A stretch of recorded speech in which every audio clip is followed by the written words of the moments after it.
Hello and welcome to today's podcast. I'm Peter Wright, I'm Head of Communications here at the charity 318. We're an independent Christian safeguarding charity, and for over 40 years we've been supporting churches and other organisations to protect people from abuse by creating safer places together. In this podcast, we continue our short series where I'm speaking with Justin Humphreys, our CEO for Safeguarding, about some of the opportunities and safeguarding challenges created by the current coronavirus pandemic. And what I thought it would be helpful to look at in this episode was some of the things the church has learned through this time. We'll talk about some of the issues that have really come to the fore, and then we're going to move on to looking forward. If this is a time of reset for the church and for society, where do we go from here? What next? Particularly thinking from a safeguarding perspective, what have we learned and what can we carry through into the next season, the next era of what the church might be like? So I know one of the things we've kind of been looking at 318 is the fact that self-isolation for some has been a really good experience. For some, it's been an okay experience, but for some, it has put them at much greater risk. And we've seen some of that happen maybe around the issues of domestic abuse, the rise in online abuse around children. What are some of your thoughts? What have you seen around those kind of topics over the last few months? Well, there's been quite a lot, hasn't there? And as an organisation, we are always wanting to try and support organisations, churches and individuals as best we can to create those safer places, whether it be for themselves or whether it be for others.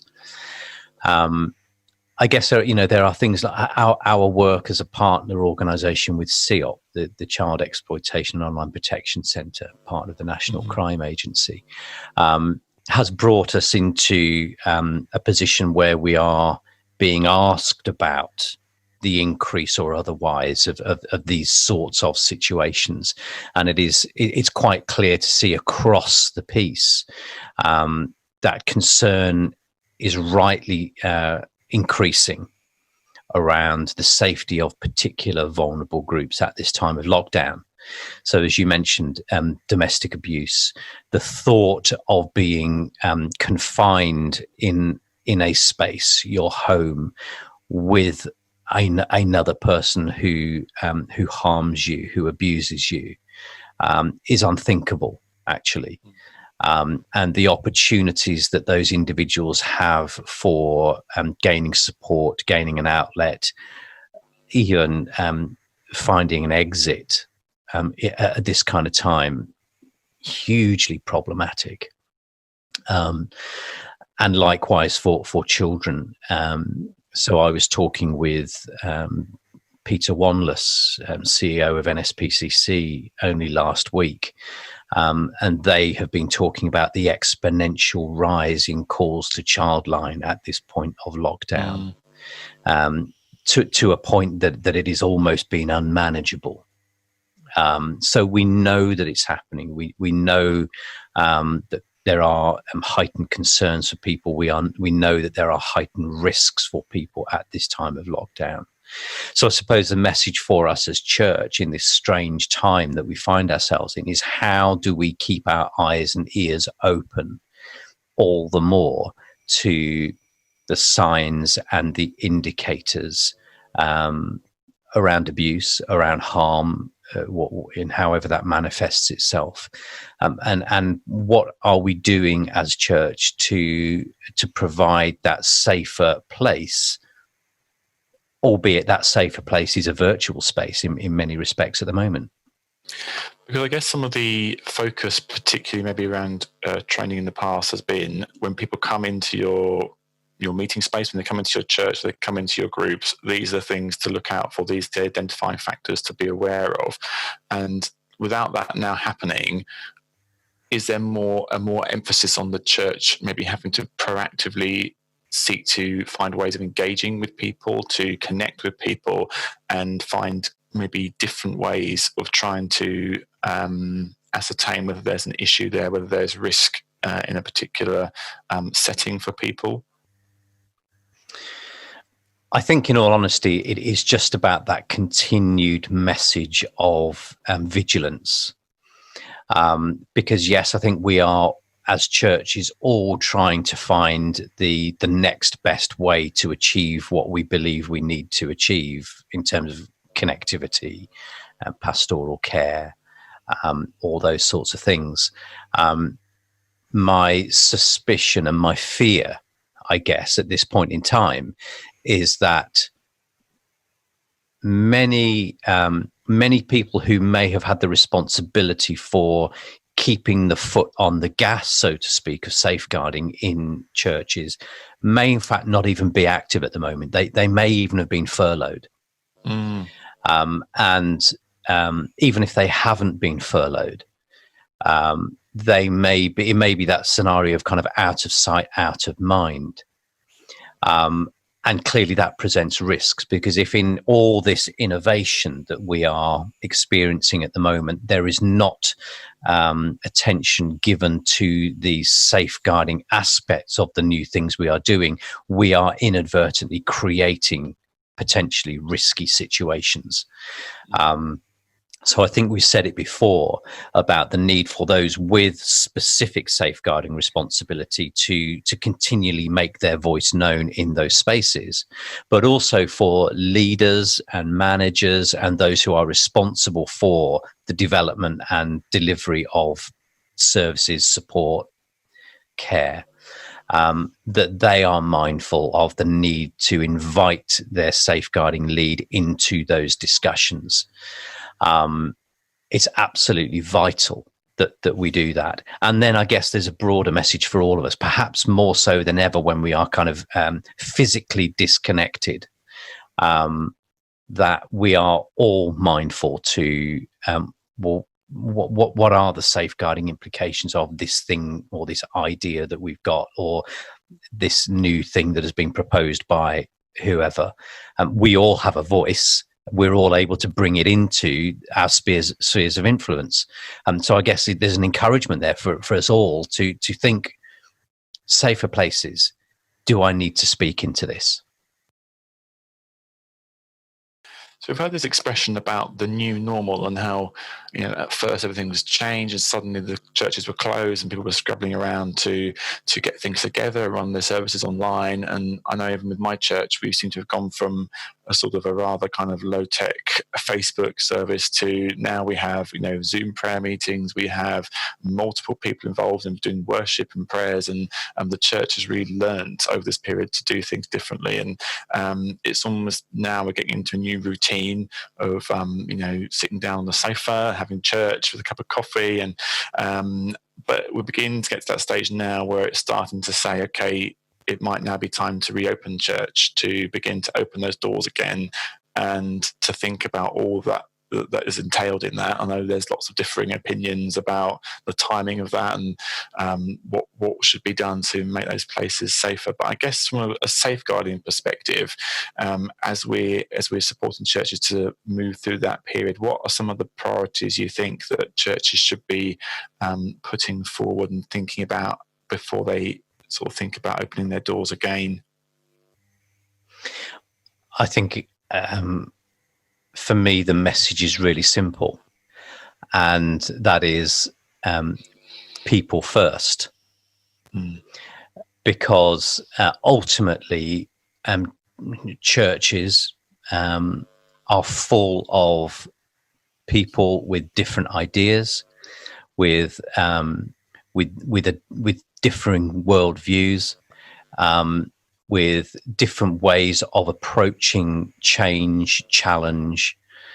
And I think what I would encourage churches to think about is the impact of their decisions upon the people that they are there to serve and minister to. I think one of the greatest kind of challenges or threats at this time is competition or comparison. So oh, the vicar at the church down the road is already talking about opening up and getting things, back underway. So therefore we have got to follow suit. We don't want to be seen as the church in the town that doesn't do. So I guess my warning in a way would be against that. That we don't get caught up in comparison. We don't get caught up in competition, that we're able to put our people first and get a sense of what it is they would want to do. So I know, for an example, at our church, clearly already thinking about when might be the time to return to the building in some shape or form, and going around our different life groups, genuinely asking people, what are your thoughts? Feel free to air your concerns, your fears, your excitement, your enthusiasm, whatever it might be, but let's get the temperature check before we make bold steps. So it's a simple message, really, isn't it, I suppose? Yes, I guess it is. And I suppose particularly from a safeguarding, you're thinking of vulnerable groups, aren't we, within that? I guess that's always been the challenge with any issue like this. It's been actually hearing from and getting the thoughts and conversation going with those groups that are most vulnerable is always a challenge, isn't it? In any kind of situation, I suppose even now that becomes that much more difficult. So I guess it's kind of thinking how we might do that in a way that makes sure that we're not just hearing the loudest voices, but we're actually those people that it may affect the most, how we're trying to get from them a sense of, is this safe? Is this wanted? Is it needed? And how we can kind of facilitate a safe environment for them to be a part of church. Yeah. So I think if we are truly putting people first, so people before process, then we hopefully are aware of the difficulties that we might face in even maintaining contact with some of those more vulnerable groups. So whether it be children and young people, whether it be those with particular disabilities, those with communication challenges, those who are more isolated than maybe others, perhaps because they're having to shield themselves. What efforts are we making to deliberately make contact with, seek the views of those people out in this situation? So, I guess the same as so many other things, all we're seeing in effect at the moment is a heightening, a sharpening, an exacerbating of daily challenges that we always face. They just in some ways become more important, more pertinent, and require more attention than they used to, because we're all doing things in different ways. So let's challenge ourselves as to think about, well, okay, we know that there are some people who we struggle to connect with. What do we need to do? What extra steps do we need to take to make sure that we can connect with them, hear their voice? That would be the right thing to do. And it may be challenging and it may take our time, but I think we ought to do that. I know, Justin, for you, the role that leadership plays in all of this is a really important one. And I know you've written about that previously, and you speak a lot about the role that leadership plays in establishing a culture and setting the direction. And maybe particularly at this sort of time, what role do you see for the leadership to play in ensuring those things are put in place? Well, I think, as ever, leadership is critical to how we achieve the things that we want to. It's not the only important element, but it is one that is particularly so. And I think at the moment, what any leader faces is the fact that much of what we are facing now is completely unknown. We don't know whether our ideas are going to work. We don't know whether we have truly considered all aspects of whatever new arrangements we're wanting to put in place. And for us, chiefly among those are the safeguarding concerns. But how leaders credibly navigate the unknown, the uncharted territory, is absolutely key. So clearly, I can't demonstrate to you, Peter, that I have been here before, and I therefore have form for doing what it is we need to do ahead. So how do I go about giving you confidence in following where I might lead? So that comes back to a whole range of things, such as, well, what have you seen of me before? Have you been able to put your trust in me walking into new areas before? How do we interact through that process? Did I inspire you with confidence? Were you able to trust me?